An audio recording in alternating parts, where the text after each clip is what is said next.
Good morning, good afternoon. Thank you all for being here today.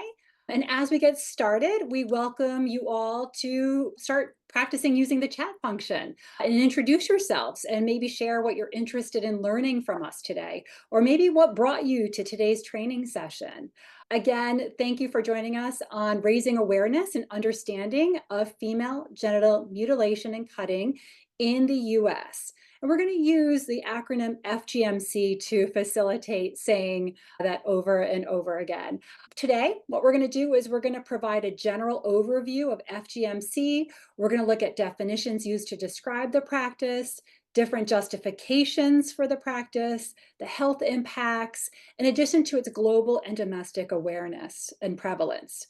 First, for centuries, FGMC has remained a largely hidden practice. Yet we know that it is a reality for many women and girls across the different communities in the US and worldwide. It's a practice that is often imposed by women onto other women. And girls are generally encouraged to remain silent about what they have undergone. So, therefore, silence is an inherent part of this type of gender based violence, as is true with other forms of gender based violence that can lead to lifelong physical and emotional health consequences.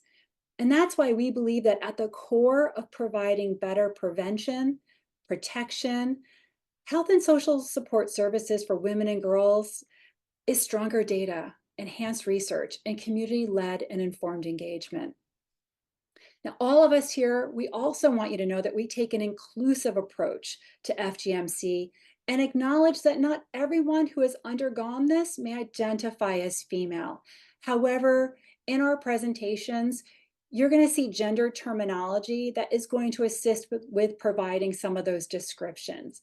Nonetheless, we do believe it's essential to emphasize the experiences of survivors encompass a wide range of identities, which is an important consideration for all of us as individuals or as part of an organization.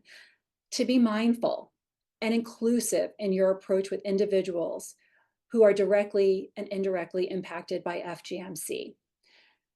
Lastly, this is a heavy topic, so do take care of yourself and take breaks if needed.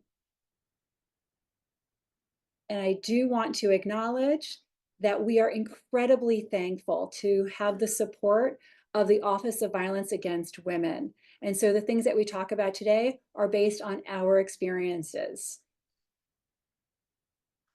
And let's get started. So this is our agenda for today. We're going to start with some introductions of who we all are in our organizations. We're going to provide an overview and then look at the global impact of FGMC, then go into more in depth on FGMC in the US, including some current legislation around the practice. And then we're going to end with what we are going to be able to provide to you on training and technical assistance and support. And also throughout the presentation, we're going to be sharing some videos from a digital storytelling project called Voices to End FGMC that is led by one of the organizations on our team, Sahio. And we think these videos are a great way to better understand the different experiences and the journeys that survivors go through as part of the healing process. Now, some of the content of these videos might be sensitive in nature, but there are not any graphic images. But I want to give you the warning so that everyone feels comfortable throughout the presentation. Then at the end, we also hope to facilitate room for conversation. So we've created a space for you all to ask questions, not only in the Q&A, but also in a group atmosphere at the end of the presentation. But first, we're going to get started with a poll question. Whoops. So we have a couple of poll questions that you're going to see on your screen. And we just want to get an idea and gauge everyone's level of familiarity on the topic. But while you do that, let's get started with some introductions. So thank you all for introducing yourselves in the chat. But now we want to introduce all of us. Here is a list of the facilitators for today. But first I want to get started with Maria. Could you introduce yourself and Sahio? Sure. Thank you so much, Karen, and welcome everyone to our training today. We're so glad that you're able to join. My name is Maria. I'm a co-founder and the U.S. Executive Director of SEO. And the mission of SEO is to empower Asian and other communities to end female genital cutting or mutilation and create positive social change through dialogue, education, and collaboration based on community involvement. We were formed in 2015 as an advocacy collective of South Asian and other survivors of FGMC, really to address the lack of acknowledgement that FGC is a gender-based form of gender-based violence and child abuse impacting U.S. women. And SEO really works to empower underrepresented communities to advocate for their inclusion within FGMC discourse and support them to create systemic change to end this centuries-long practice. We utilize collaborative grassroots campaigns, storytelling techniques, and as Karen mentioned, you'll be seeing some videos from our Voices project to really train communities to lead this change. And we partner with service providers such as healthcare providers to create culturally sensitive systems of care for survivors, and we work with governments to address policy level change. Also, just for context, Seo is the Bora Gujarati word for Sahelio or female friend, and it really reflects our organization's mission to engage in dialogue with the community to find a collective solution towards ending the practice of FGC. So thank you all for being here, and I will pass it on to our next organization, the network. Hi, everybody. My name is Caitlin LeMay. I'm the director of the US and FGMC Network. We are a national organization working on ending FGMC in the United States. We're a member-based organization that comprises of really diverse and collaborative group of over 200 individuals and organizations that represent a variety of individuals and organizations that include survivors, civil society organizations, healthcare providers, researchers, policymakers, really you name it. Anybody that is really dedicated and committed to ending FGMC, both in the United States and also globally. And we serve as the main source of information as well as the lead advocacy voice in the United States on ending FGMC. And I will pass it to my colleague Isatu to introduce herself. Thank you, Caitlin. Hi, everyone. My name is Aisatu Jeng. I work with the US NFBMC Network as the Training and Technical Assistance Coordinator. I will pass it on to Angela. Actually, I'll go next. And then you, Angela. Sorry. No worries. Hi, I'm Dr. Karen McDonald. I'm the one who introduced, and I forgot to introduce myself. Along with Fayrouz Mohammed, we are coming to you from the Department of Prevention and Community Health at the Milken Institute School of Public Health. Our team conducts research, education, resource development, and advocacy efforts focused on the prevention of FGMC and survivor support. And we come from an academic institution, so our work is very much rooted in evidence and supported through multidisciplinary and community-based approaches to education and prevention. By, as you see, connecting with so many incredible partnerships and collaborations with other organizations. Now I'm going to pass it on to Angela Peabody. Thank you, Karen. Hello, my name is Angela Peabody. I'm the Executive Director of Global Women Peace Foundation. Global Women Peace Foundation, more commonly known as GWPF, is a nonprofit organization that works to advocate on behalf of women and girls against female genital mutilation and cutting and other gender-based violence in the United States and West Africa. The acronym in our name stands for People Everywhere, All Created Equal. Our programs prevent FGMC through education and advocacy and support the physical, psychological, and emotional rehabilitation of survivors of FGMC. We also advocate for laws against FGMC in the United States and around the world. I will share our URL in the chat later on. It's www.gwpfnd.org. Thank you. Now let's turn to the overview of FGMC. Just to start off and provide some clarity, since there are several different terms used to describe the practice of FGMC, and some of you may be more familiar with it. For this presentation, as Karen mentioned earlier, you will hear us use the term FGMC for female genital mutilation and cutting, though you may also hear some of us use female genital cutting or FGC. Other commonly used terms in the field are female genital mutilation or FGM, female circumcision or FC, and there are also other cultural-based terms such as katna, sunat, bundo, sande, just to list a few of them. So just know that in general, no matter what they are called, they are all referring to the same harmful practice. However, best practice when working or engaging with individuals from practicing communities, we use the terminology they prefer to use. So for example, if someone is using the term FGC, we use the term FGC as well. Or if they refer to the practice as FGM, we use the term FGM.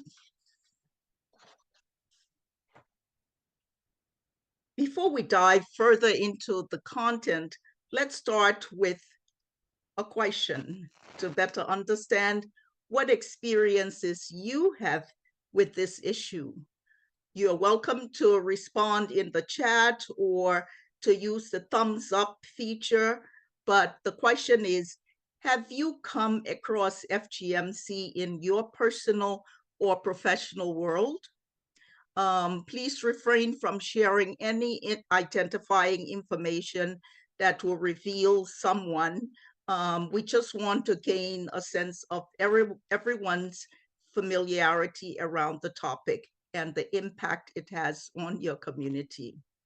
So we'll give everybody 1 to 2 minutes to have a chance to respond. Thank you.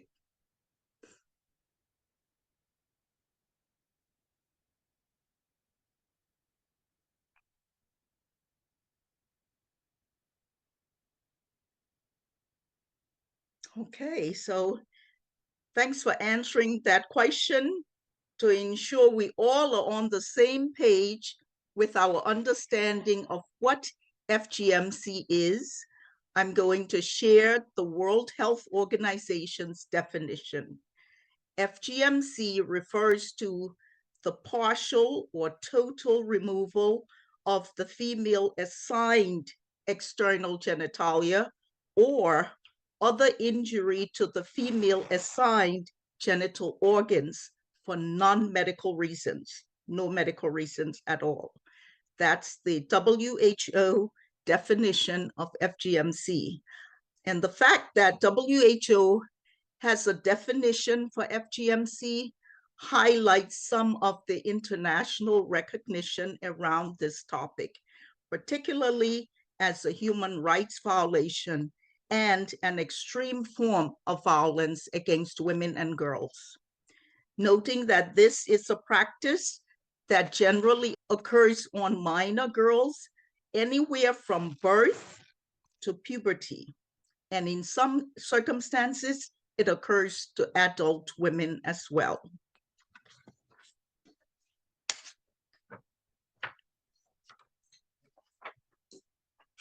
Now, this slide provides a visual representation of the different types of FGMC.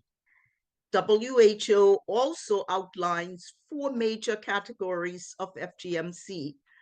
The image here reflects types 1 through 3, with type 4 referred to as other. So type 1 is the removal of the clitoral hood with or without the removal of part or all of the clitoris.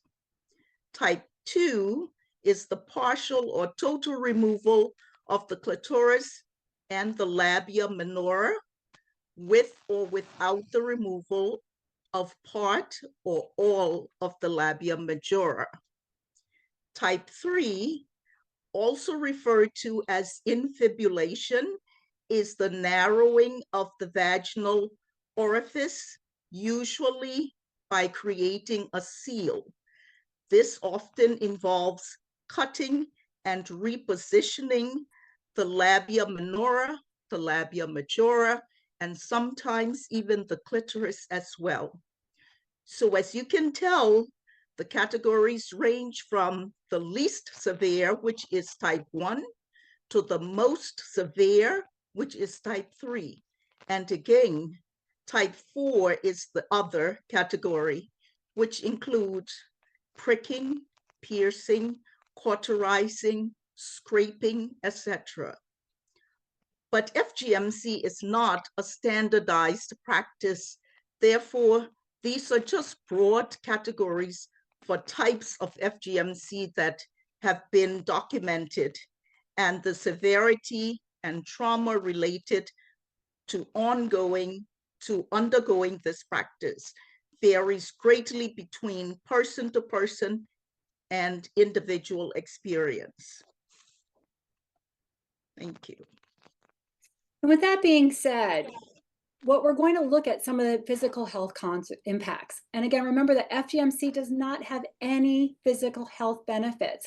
And that's why it is referred to as being medically unnecessary.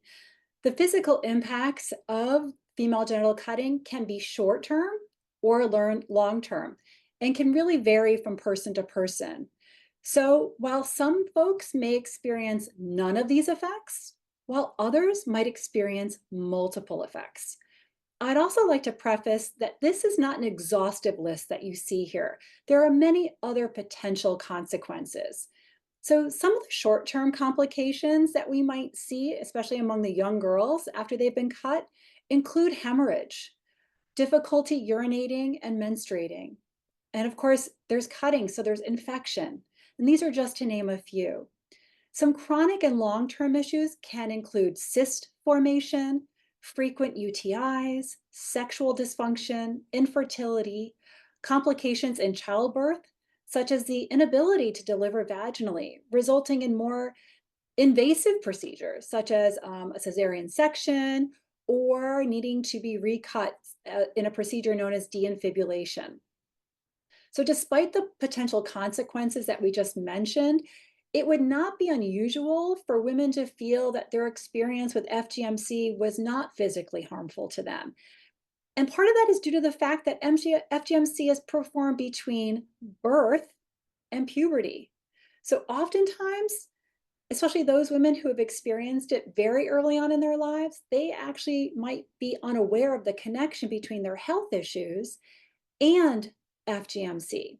And that is just something to keep in mind because some survivors might be dealing with suppressed memories of their experiences or in the process of barely learning that they have been cut. And so what we'd like to do now is to show you one of the videos and the voices against FGMC. We could play.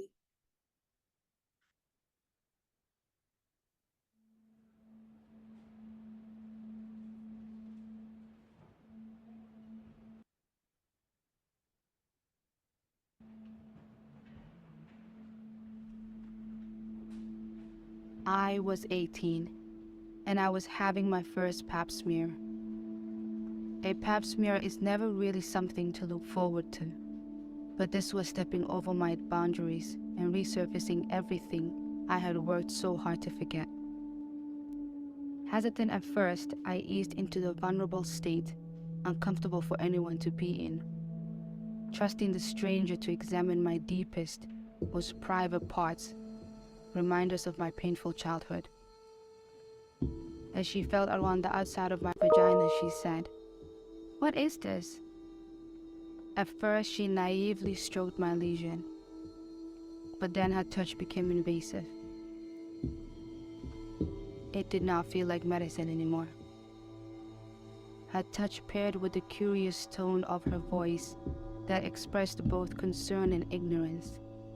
sent shivers down my spine. I thought, she now knows. I wondered, will these feelings resurface every time I undress before a doctor? Every time I decide to tell someone I'm getting close to about what happened to me?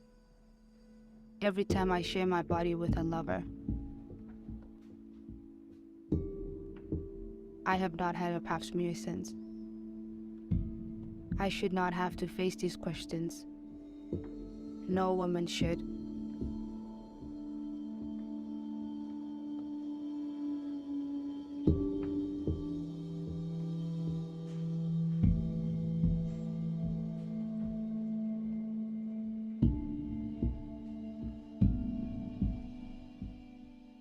We wanted to share this story because it shows the direct implications that one negative experience with a healthcare provider can have on one's healthcare seeking behavior and overall a survivor's ability to receive quality healthcare. Providers not being able to recognize or appropriately address the physical and emotional consequences of FGMC, it's not uncommon. We're not trained in this. The storyteller's experiences with gynecologists is reflective of the lack of training and cultural sensitivity in the healthcare system. And this is something that we're hoping to address in a future training and focusing on how healthcare and service providers can address circumstances like this in a more culturally sensitive and humble way, and what alternative approaches can be taken.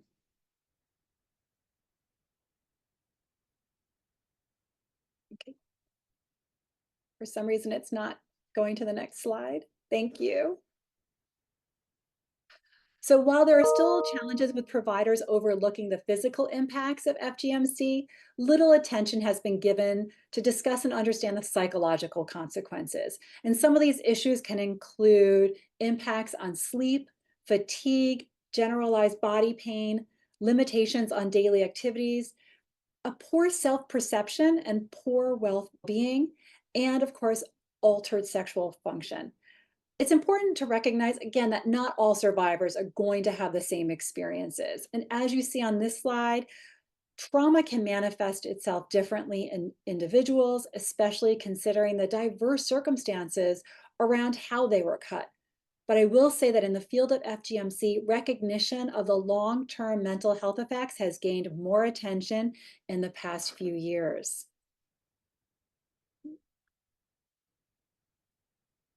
And so we want to share another one of the stories from the Voices to End FGMC.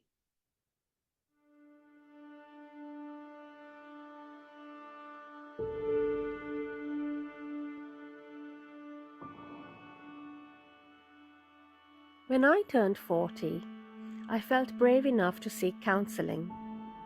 It took me a long time to be ready to deal with the grief and trauma of FGM and the guilt I experienced after speaking up about it and exposing my family and culture's dirty secret.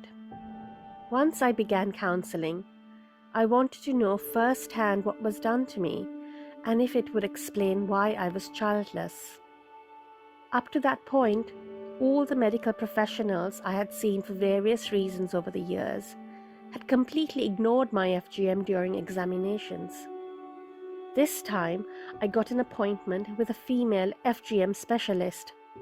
I told her my FGM was done in a medical setting when I was 7 years old. After examining me, the doctor said that what happened to me had nothing to do with whether or not I could get pregnant. Then she said, women's vaginas and clitorises come in different shapes and forms. Every woman's body is different. I can't see any visible scarring. You could have been born this way with no visible clitoris. Looking back now, I think she meant to be kind and put my mind at ease. But her words that meant to offer comfort only caused more suffering. I had wanted a doctor's validation, an acknowledgement that the FGM was real and not something only in my mind. Instead, Her failure to listen to what I had told her about being cut, and her focus on the lack of physical evidence just emphasized the pain. I'm lucky I was mutilated in a way that left no scarring, but FGM is about more than bodily harm. After a year of counseling, I've got some closure and perspective, and yet nothing will erase the sense of loss I feel at what was done to me without my consent.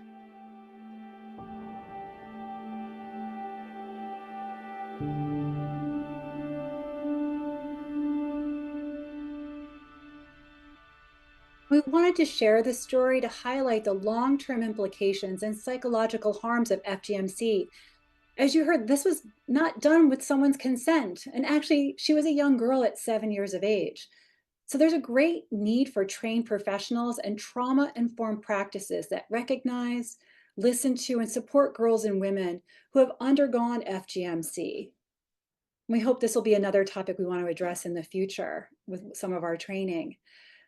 Now, one of the things, as you've heard in these videos, is that FGMC is a deeply ingrained social norm in the culture and in the social fabric of communities that has endured for generations. And there are a myriad of justifications for its continuation in many communities. And these include to control sexuality by curbing one's sexual desire or to prevent promiscuous behavior.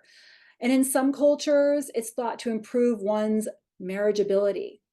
In some communities, there's support from religious leaders to continue the practice. And there are various perceived health benefits, and some mistakenly related to cleanliness and hygiene. Others believe it enhances the appearance of one's genitalia or that it will enhance sexual pleasure. And these are just a few, and there are some other diverse and context-specific reasons for the practice. But one important note to make is that the reasons FGMC is performed can also shift over time in a community. As is noted within the Bora community, one of the central ideas of why FGMC was performed was the idea that women were not supposed to be sexual. However, now, many religious authorities from the Bora community tend to promote the idea that FGMC is a religious requirement over the idea that women are not supposed to be sexual. So regardless of the reasons given, FGMC can be considered a social norm. So there's intense social pressures to conform to the practice, making it challenging for individuals and families to break away from it. Oops. But before we go on, I want to make sure we correct any misconceptions about FGMC that can affect how we think about it. So despite the fact that FGMC has no religion, some people incorrectly link it to Muslim communities, when in fact FGMC occurs in all major religions and predates Islam. While we do have data from the UN on FGMC in 32 countries, most of them do come from Africa and Middle East for asking the questions. Yet many people think that this is only an African practice, when it really has global implications, as we'll see later. And finally, a major misconception from those living in the US and in Europe is that this is something that doesn't happen here. Yet, FGMC is a problem in the United States that impacts a significant number of women and girls in this country. And it's up to all of us to avoid playing into these misconceptions so that we can greatly improve the quality of care and support that you are able to provide. And so one more video that we want to share with you is Renee's story.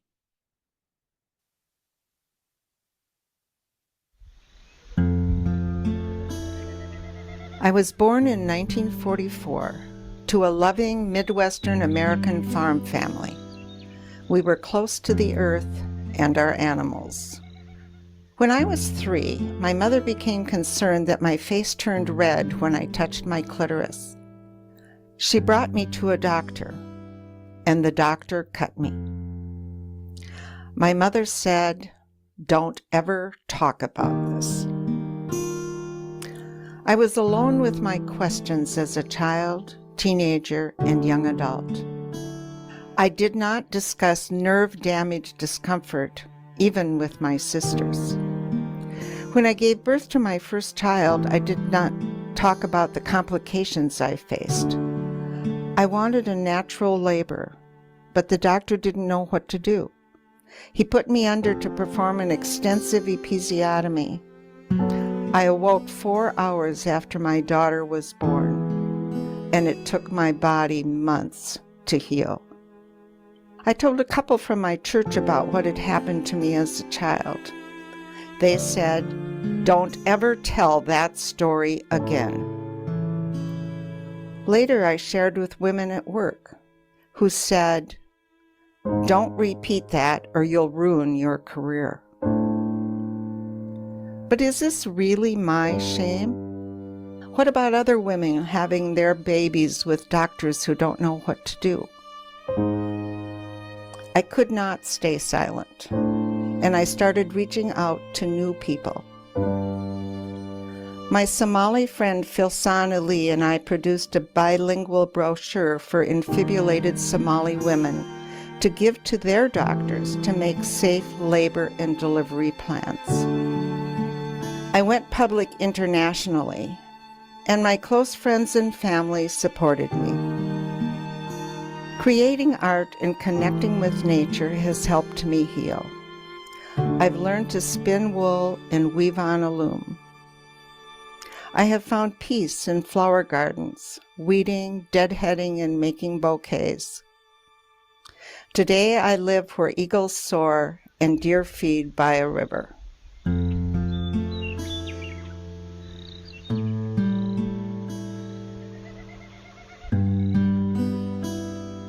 I hope my story will help people be aware that girls have been cut in cultures throughout the world.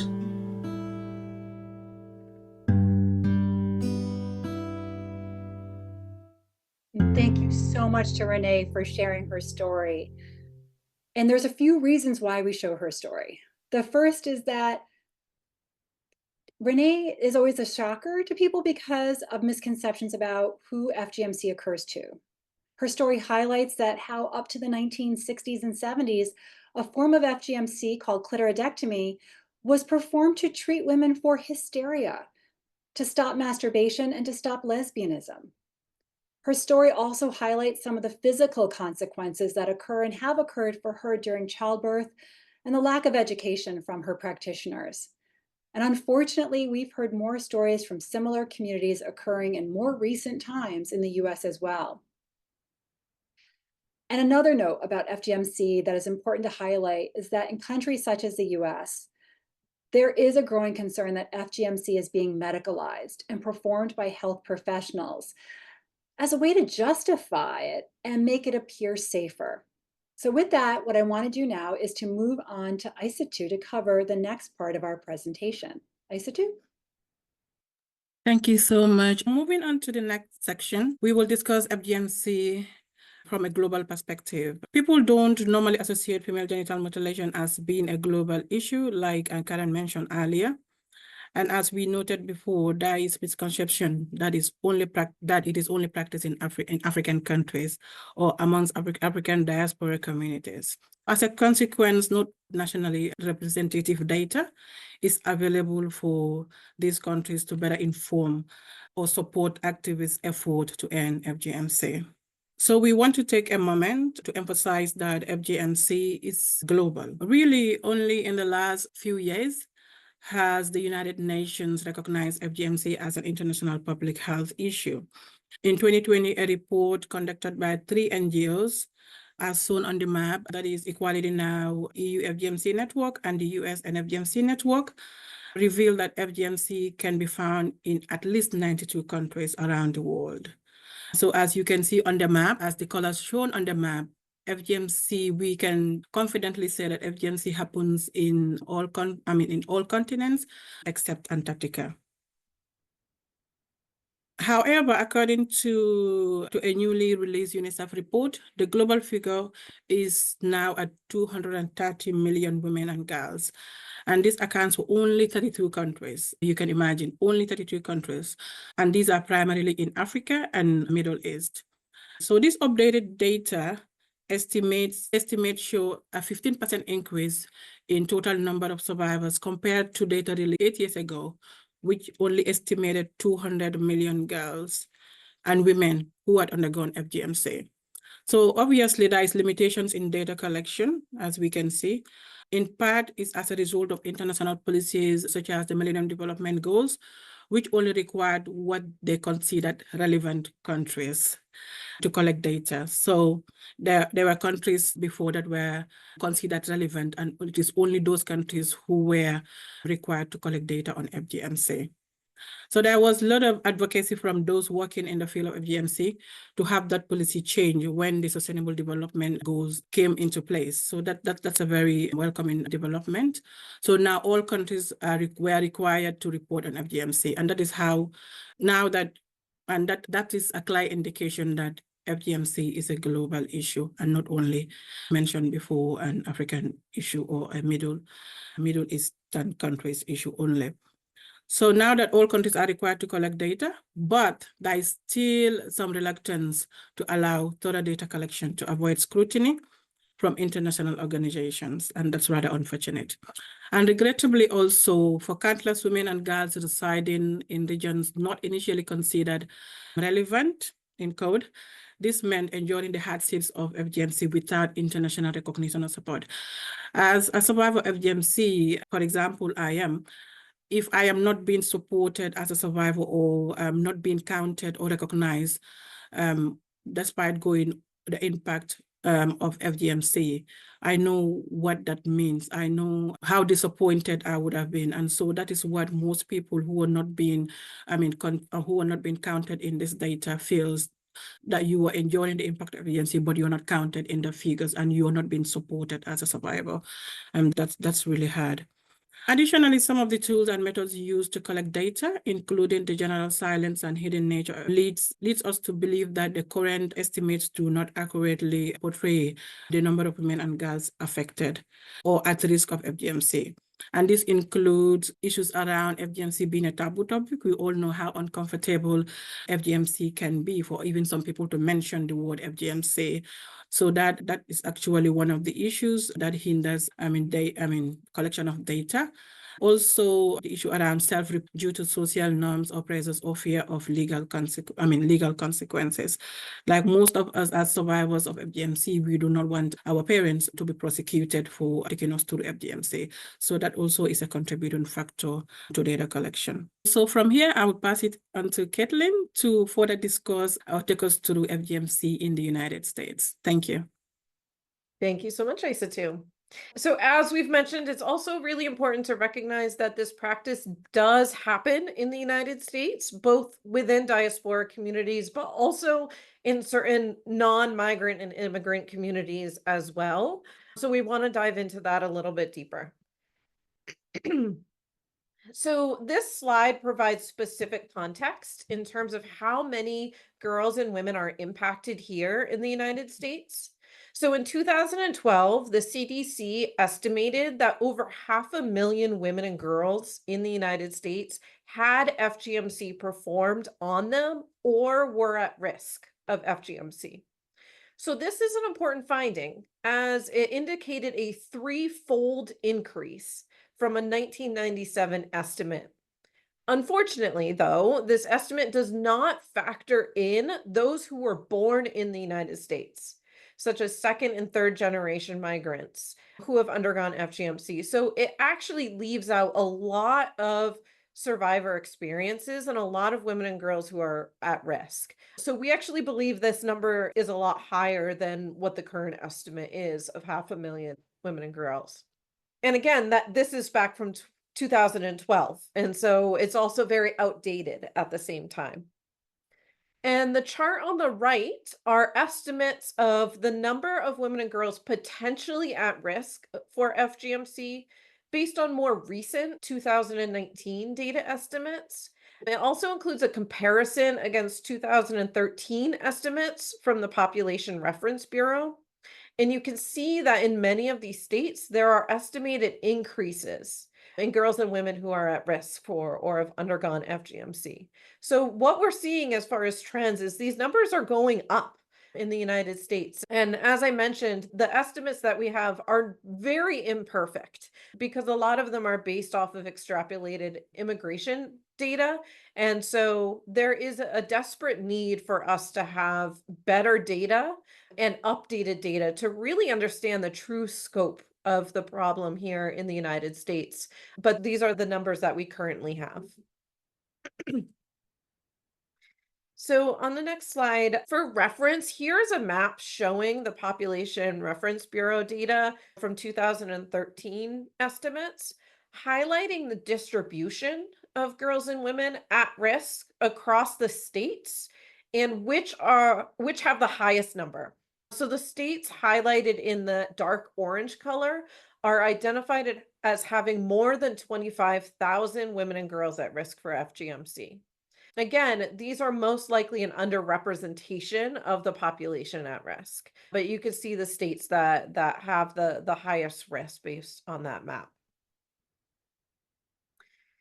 So here we wanted to highlight some stories where FGMC has been in the news in the United States over the years. On the top left there's the headline is Prohibition on Female Genital Mutilation and Cutting falls short of becoming a bill for the third year. That is in Connecticut, where Connecticut is one of the states, we'll talk about this on the next slide, but Connecticut is one of 9 states that still does not have a specific law that prohibits FGMC. And we're trying again next year, but we're continuing to work on it. And so this was an article highlighting that the legislator once again did not introduce a bill. To the right of that, US bill equates healthcare for trans people with female genital mutilation. That's one thing that we see a lot in this work is gender affirming healthcare being conflated with female genital mutilation. To be clear, the two are not the same.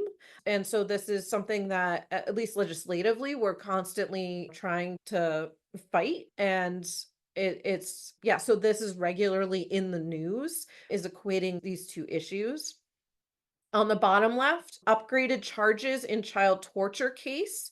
So although FGMC is not in the headline there, the details of that case, this is an ongoing criminal case right now out of Kentucky, where there are a lot of charges in that case. It is a child torture case that, I forget how many charges, but there's a lot of charges on that case of a child, but one of them is female genital mutilation.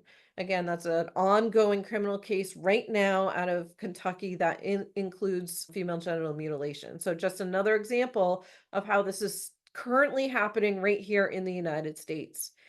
And yet again, another example to the right of that, dozens of patients file suit against former OBGYN and Cedars-Sinai alleging misconduct. That was just released 2 weeks ago. There's an ongoing lawsuit of an OBGYN. That was 35 patients who filed this lawsuit against an OBGYN and Cedars-Sinai and in LA. Many of those patients are accusing the OBGYN of performing FGMC in the form of the husband stitch. And I just saw today that an additional 25 women have been added to this lawsuit. That is bringing it up to is that 60 now? I'm terrible at math. Yeah, 60 women now are on this lawsuit that includes female genital mutilation done by a healthcare provider right here in the United States. Again, this is an ongoing lawsuit currently in the United States. And then the last one, wrongly accused of genital cutting, a Muslim mom won't accept, case closed. This happened in Washington State on islands off of Washington State, where a babysitter was taking care of a young child and assumed that the young girl was a victim of FGMC and reported the mother to federal law enforcement. And the case was dismissed. There was no FGMC, but yes, this happened, I think, 2 or 3 years ago. So these are all examples of FGMC happening and making it into the headlines here in the United States, some of them being cases of FGMC. So we wanted to really highlight this and show that this is a relevant issue right here in this country. And in many of these cases, FGMC was one of multiple cases of gender-based violence that girls and women were experiencing, highlighting the intersectional implications and challenges and the legal complexities when trying to ban FGMC in the United States. These cases also highlight some of the biases and misconceptions that may arise with these cases when there are investigations related to who is being accused and why, which requires a greater conversation and trainings around cultural sensitivity and awareness. Those articles help lead into the discussion of laws against FGMC in the United States. So in 1996, there was a federal law, female genital mutilation was enacted, establishing a federal law against conspiring, attempting to, and performing FGMC on anyone under the age of 18. The most recent amendment to the law was in 2021 when HR 6100, or known as Strengthening the Opposition to Female Genital Mutilation Act of 2020, was passed to strengthen protections against FGMC. So additionally, as early as 2023, 41 states in the United States have laws in place against FGMC. So this map shows those 41 states in orange that have passed laws against FGMC, many of which were passed in the last 5 years. So with the most recent law being passed last year in Washington state. So the provisions of these laws vary by state. Only a few, less than 10 specifically, have provisions that require local community education and outreach programs related to FGMC. And of those states, very few have actually been implementing. So all that to say that policy and legislation on FGMC is not, as for lack of a better word, sophisticated, right? So it is as it is for some other forms of gender-based violence. And if you could go back to the other slide quickly. I also just want to point out the light gray states are states that don't have a law, and I don't want to put anyone on the spot or anything, but I did see somebody in the chat say that they're from Maine, and so I just want to point out Maine is one of those states that does not have a state law prohibiting FGM. And I also want to say over 60% of the states, so 26 out of the 41, have a vacation cutting provision. And only 15 of the 41 states have provisions in their laws regarding community education and outreach. So I can share a link in the chat where you can access this map as well if you're interested in looking up the state law from where you're located. All right, we could go to the next slide now. And now we'll watch another video. And yeah, so let's watch a sunny day in Seattle.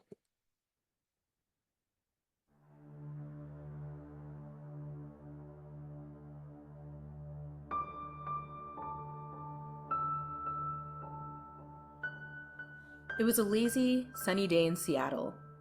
I was visiting my niece. She was 7 years old, the same age I was when I was cut. I remembered the emerald green carpet, the jumbo-sized Toblerone my aunt gave me as a bribe. She led me to her basement clinic in India. It was just the two of us, and without warning, she laid me on my back, she spread my legs apart, and I blacked out. When it was over, I sat in a corner with the candy bar, feeling sick to my stomach. I saw my aunt sitting with my cousin laughing and pointing at me. When I confronted my parents years later, they were furious. I learned she did this without their consent. Watching my niece reminded me of the me before I was cut. So confident, so self-assured. In that moment, I felt a wave of emotions. Gratitude she would never experience what I went through, and motivation to act. My father told me, the only way to spark change is to speak up. I worried all of my other identities would be erased. Painter, binge traveler, US diplomat, and proud Texan. When people Google searched my name, would this squeamish acronym be the only thing that would pop up? I eventually allowed my story to be published in The Guardian. It sparked a conversation within my community and even within my own family. My brother was with me that summer, and earlier this year, he launched a campaign to push legislators in Washington state to ban FGM. He wasn't able to protect me from my aunt, but his voice has the potential to break future cycles of violence.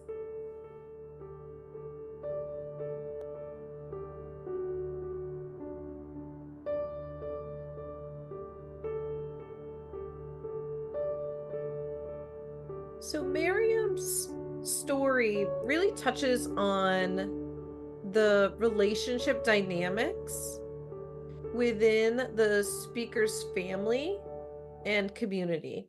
Also, how the speaker's voice and actions brought about social change and inspired political advocacy. With all of that background in mind, we recognize that this presentation is just a very basic introduction to FGMC.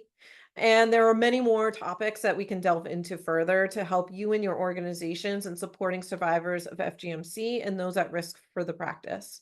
So some upcoming presentations that we plan to hold are around the following topics. So FGMC and intersectionality with other forms of violence, the legal landscape of FGMC in the United States, where we'll be able to discuss more the legal complexities, challenges, and wins regarding laws against FGMC. And lastly, how to provide trauma-informed services to FGMC survivors. So now I'll pass the conversation to Maria to discuss our training and technical assistance efforts. Thank you so much, Caitlin, for sharing all that information and for all the previous presenters. So as we wrap up this introductory presentation, we wanted to just highlight some of the ways that we can provide training and technical assistance to your organization with regards to FGMC. And if we can just move on to the next slide. Perfect. So collectively, our team, which consists again of SAO, the U.S. Network, GW, George Washington University School of Public Health, and Global Women Peace Foundation, really has a lifetime of experience providing training and technical assistance in domestic violence, sexual assault, interpersonal violence, and in FGMC. And just to give you a little bit of history context in terms of the type of work that we've done, at SAO, we have 9 years of experience providing educational training, technical assistance, and workshops, and we really recognize and work on the intersections of FGMC with other forms of violence as well. In specific, in the last 3 years, we've been working with Asian Women's Shelter, which is a a domestic violence organization that also works on trafficking. And now, through our work with them, supports survivors of FGMC. And they've opened up their support line to be able to serve survivors of FGMC as well through. And that was really done out of a series of trainings that we provided them, and including creating various resource materials as well. And so over the past 3 years, we really built a network of well-informed advocates within their crisis line can support survivors, raise awareness on the issue, and really address it through a trauma-informed, culturally inclusive manner. Then George Washington or Global Women Peace Foundation really has a wealth of experience in provision of direct services to survivors of FGMC, running the only continuously running support group for survivors, training programs for teachers, and providing assistance to state and federal legislatures. And George Washington University School of Public Health really have the evidence-based virtual living toolkits that they've created that have been very much community informed and do a lot of educational and training programming as well. The U.S. Network to End FGMC also has a vast knowledge and experience on the topic and a plethora of resources. If you go to the website, you can find them. And really being a member-based organization, a coalition that is survivor-informed and brings together a community of advocates, practitioners, and survivors that represent multiple sectors, helps the network to be, again, the to-go place, but also have a wealth of knowledge when it comes to resources and how to address this topic. So ending with all of us together, we have worked in one capacity or another in multiple areas at direct service, at providing infrastructure, at workforce development, and in the policy legislative department in terms of both passing legislation, but also thinking about enactment and evaluation too. We can go to the next slide.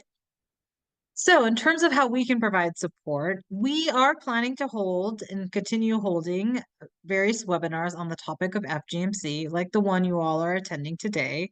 And we noted some additional topics that we plan to cover and would love to hear from all of you about some topics that you would like for us to cover. In that regard, we do have a poll that we want to launch on potential topics. So looks like that poll is up. If everyone could just take a moment to fill out the poll and let us know your thoughts. If you have other ideas, please also let us know, and maybe you can even mention it in the chat box if you would like, or we can provide our contact information and you can send us information about what you might be interested in. So while everyone is filling out that poll, I also wanted to mention that we want to share a link to a request form where grantees can also actually request additional technical and training assistance from us. And some of the other types of training opportunities that are available will include both virtual and in-person trainings, one-on-one consultations, and then guided efforts such as how can we support with how to create policies or processes or even documents, thinking about, for instance, if your organization has an intake form, what are certain questions you could ask on there to help engage or potentially learn about if any of your clients are impacted by FGMC. And we also hope to include community learning sessions.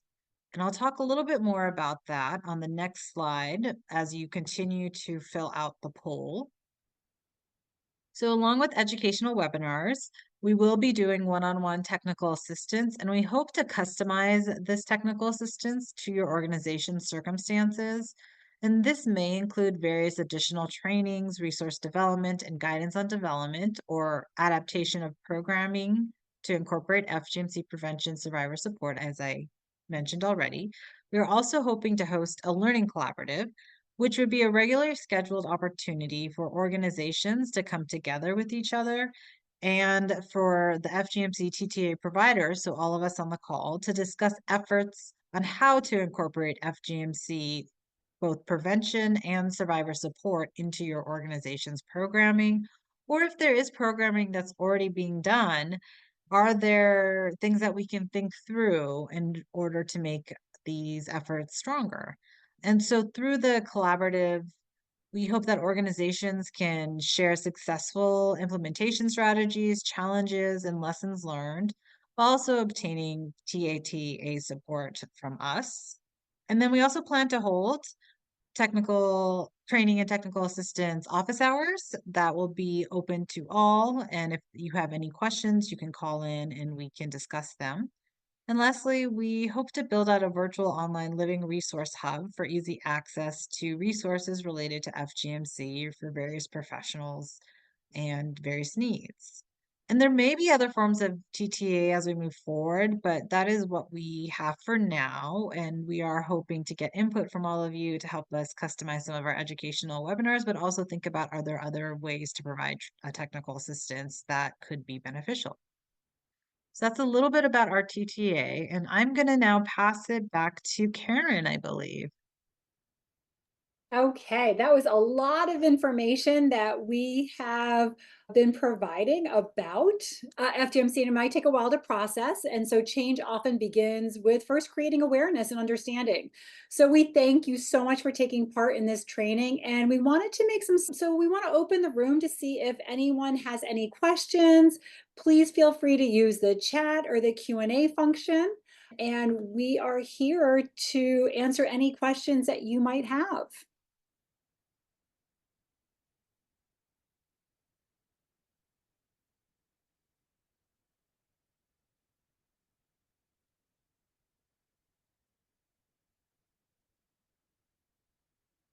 All right, guys, there's actually a question here that I think I want to throw out to everyone.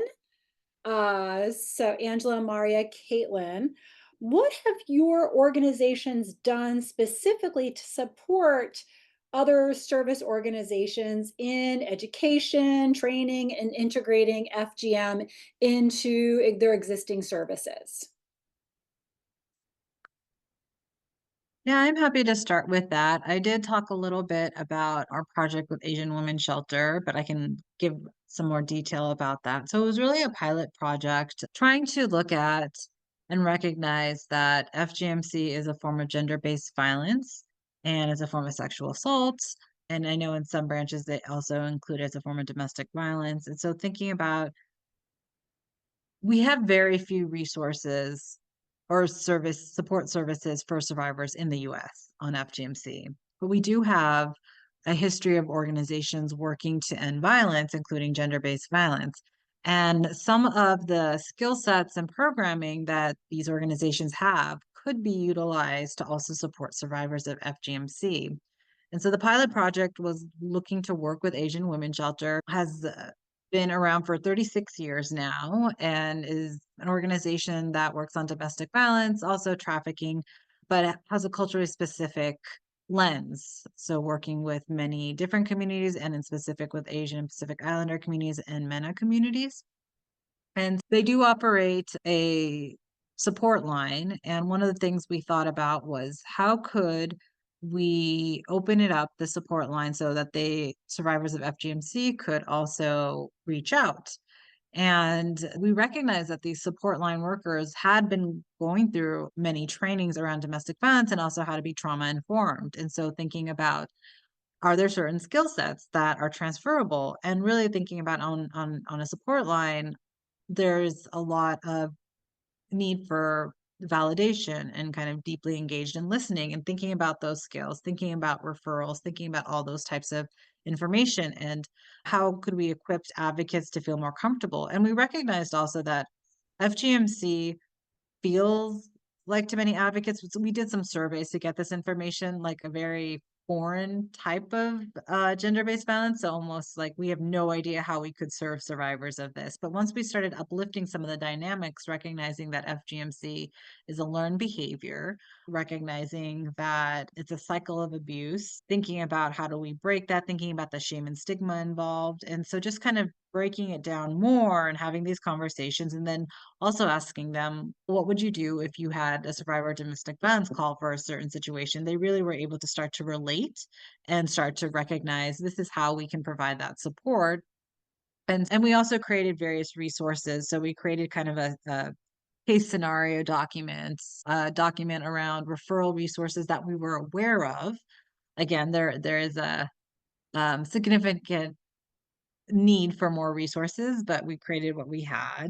And then we do regular bi-monthly check-ins with their crisis line too, to talk through any scenarios. We utilize our digital stories as training materials. So we did a lot of building of resources throughout the 3 years, but also this kind of continuous training and conversation to really help them prepare and train their entire staff as well too. So it wasn't just our crisis line counselors. So thinking about how could other individuals and advocates in other programming within their organization also be open to this issue. And we started to hear that as soon as there were conversations, more staff, more individuals were recalling or uplifting their experiences with FGMC too. So that was one thing, is just like recognizing in general when the topic comes up, you may be surprised to learn that there are other individuals who are familiar with this or connected to this. And so it's just a very secretive issue in that way. Anyways, I've talked for a while, but just to give you, this was a 3-year long project. It was quite involved, but that is something that we're hoping to utilize what our learnings were from that pilot project to help others with our training and technical assistance here too. Thank you. Actually, Caitlin, there's a question I think you might be able to answer that was in the Q&A. And that is, what are some ways to work with communities which may be particularly vulnerable through a more community perspective rather than a legal perspective, which may cause people to be afraid of the systems of care? Yeah, I think that's a really great question. And I think that's really valid because I know that a lot of communities and survivors are very apprehensive about the legal system. And I would say, I don't know if you work with other communities or for the other folks who are on this call, what communities you work with or other survivors of gender-based violence. But my suggestion would be How do you work with other communities who are apprehensive about working with the legal system? Because I think it's very similar. There are sexual violence survivors who don't want to report to the police, right? There are domestic violence survivors that don't want to report to the police, right? And so how do we work with those communities? Because it's very similar, right? It's similar approaches. And so how do we empower communities to accountability and healing can look different and doesn't always require the legal system. For some survivors, it does, and for others, it doesn't. And so I think it really comes down to what approach the survivor wants to take for themselves, whether it involves the legal system or not, right? That's the trauma-informed approach, right? And so I think it really just comes down to listening to communities, listening to survivors, and just being survivor-led. And so that's what I would say. I think the one thing, and I mean, we're going to have a whole training on trauma informed, and so what we will talk about this, but I think one thing that we're always saying is that for the folks who are already working with other survivors of gender-based violence, you have the skills to work with survivors of FGMC, and a lot of the skills that you are already doing are also applicable. And so I think the same thing applies to this. But Angela, Maria, Karen, please feel free to add to what I've shared as well. I think what you say is key, that many of these services are poised and ready. I want to make sure that we get the last poll question, and then I do have one more question that came in. So if you would, Shannon, put the last poll question, because I am cognizant of time. But this leads to another question that came in. And let me pose this to Angela, if you're available. So just as you said, many of the services they want to help, but they know that there are many challenges. So what are some of the challenges that you've experienced in integration of FGMC into existing services in some of the groups that you've worked with? Would this be about a support group? Could be Or- about support groups or working with educators. What are some of the challenges that they've told you that they've experienced?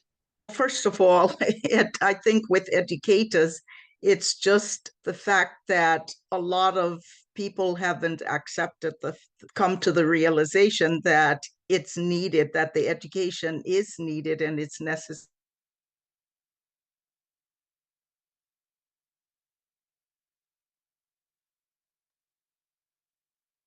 Caitlin, Maria, Isatu, do you guys want to continue? I'm sorry. Oh, you froze. Or did I freeze? I think I froze. So one of the challenges that I found with educators is that somebody said I am frozen. Keep going. You're okay now, Angela. You can keep going.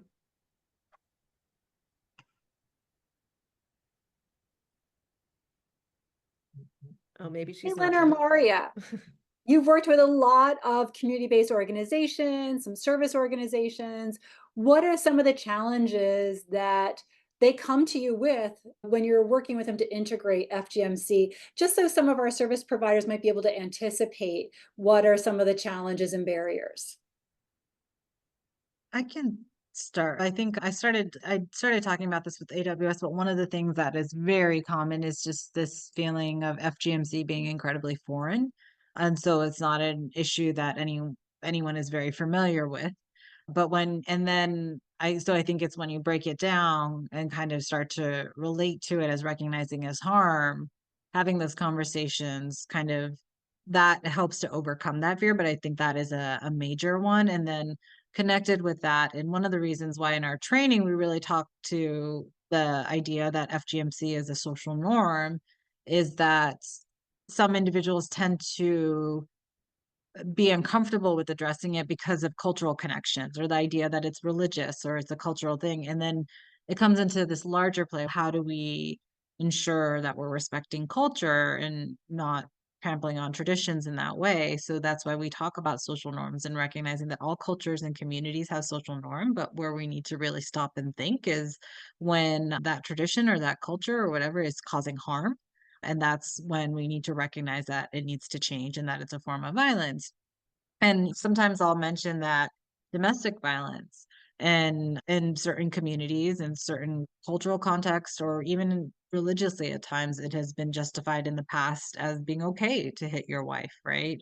It was considered acceptable. It was acceptable here until we had laws that started thinking about marital rape, for example. It was acceptable until we had a law that said that no, that was not. So it's just recognizing that just because something has a cultural connection or a tradition or does not mean necessarily that is the reason for why it needs to continue. We have to really think about the harm that is caused and recognizing that form as violence. So just kind of I think those are the two major things that we've had to overcome, and using voices videos or stories or individuals has been really impactful to help people to understand that harm. And so another reason why we specifically work with survivors, and I think all of the organizations in our partnership actually do really work in the survivor informed way, is just recognizing that's how we create that change if we're hearing the voices of those impacted by the issue. So yeah, just to add those. There are other things too, but those are the items that come top of mind for me. Caitlin, do you want to answer from your perspective? With everything that Maria shared, and I think a lot of it just comes down to not really understanding the context of FGMC. And so that's why I think trainings like this are so important, to start building that awareness and education around FGMC to help combat some of those misconceptions and just raise awareness about FGMC, because I think that's what all of it is rooted in. And bringing up the importance of laws and legislation. For those of us in the audience, and I know, Caitlin, you mentioned somebody is here from Maine, what can people do for those states that don't have laws or they're not comprehensive laws? What are those things that people can do?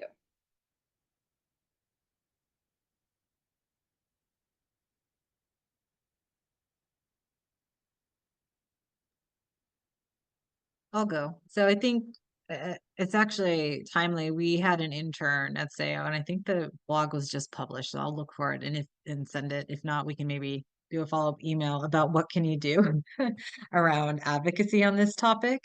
And if you are thinking about wanting to be involved, whether it's with legislation or just thinking about how to be community how to get involved at a community-based level, I think the first step is always just learning more about the topic, and then do something as simple as like Googling about the topic too. And then if you want to get involved at a policy type of level, thinking about, can you look up if your state has a law or not? If it doesn't have a law, then is that something that you're interested in doing advocacy for? And I always think about connecting with organizations that can help you with that.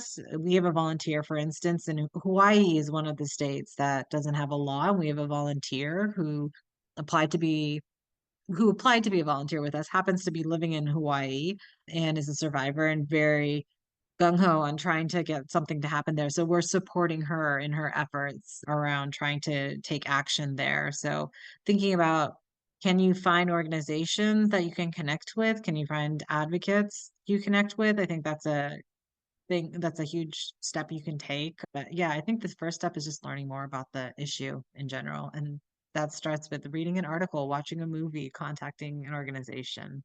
So you can take really simple steps there too. I agree with that. And I'll add, reach out to us for more TA. We can do one-on-one TA, as we mentioned earlier. We can do additional trainings. And yeah, here's additional resources that Karen can share more about. But yeah, I mean, reach out to us. That's what we're here for, to provide these resources, trainings, all of that, and also connect you. There may be some FGMC organizations in your area. That's what we do. We've got these members all over the country. And so we are happy to connect you to folks who are doing this work. And we will make these slides available, so don't worry. and we want to continue this conversation with each and every one of you. And so we will be offering more technical and training assistance webinars that'll be open to you and others. You took a poll earlier in the webinar to see which one we're going to do next. So before we sign out, I wanted to offer Caitlin, Maria, Isatu, do you want to offer any final words or advice or perspective to our audience?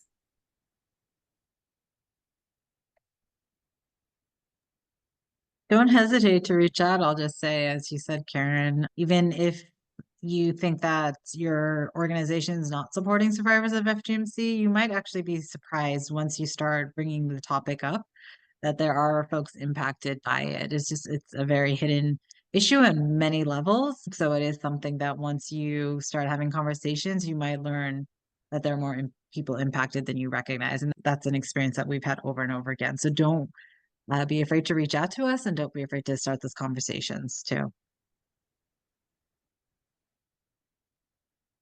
Yeah, thank you. Like Maria mentioned, please feel free to reach out if you need further information on this issue or any TA needs you might have. Just to let you know, collectively, we have several decades of experience on this issue, and we are always available to provide information on this issue. Thank you so much.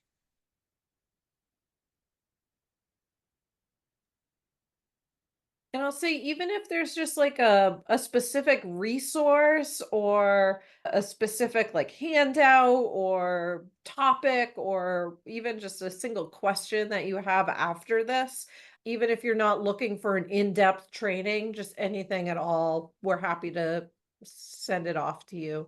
So anything at all, please reach out. I just want to say thank you to all of our panelists and to our audience for joining us for a very important first webinar on increasing awareness and understanding of female genital mutilation and cutting in the United States. Thank you all for joining us, and we look forward to seeing you on our next webinar. Thank you all.